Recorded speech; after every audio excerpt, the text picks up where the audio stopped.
mga kabeshi, a day in your life, tsakang creator ng HF10. So guys, naglilinis nga po pala ako dyan ng aming bahay kasi guys, makalat yun guys, wala akong magawa na vlog kaya ganyan na lang. So guys, panoorin nyo muna ako kung paano ako maglinis. Yung guys, naka-timelapse po talaga kasi pamahaba po kung di po naka-timelapse. So guys, hindi ko lang nilipat yung camera sa balkon kasi kahit din naman po. Tapos bumalik po ako dyan.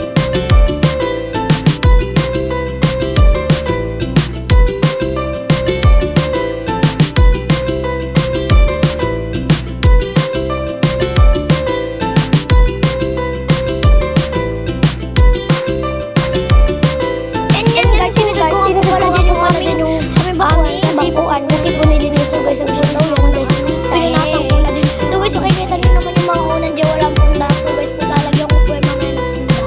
So guys, dinamay ko na din po natin yung aming batin na guys, basa.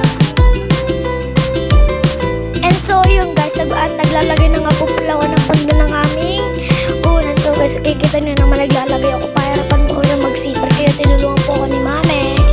Yun guys, naglalagay po ako ng punda.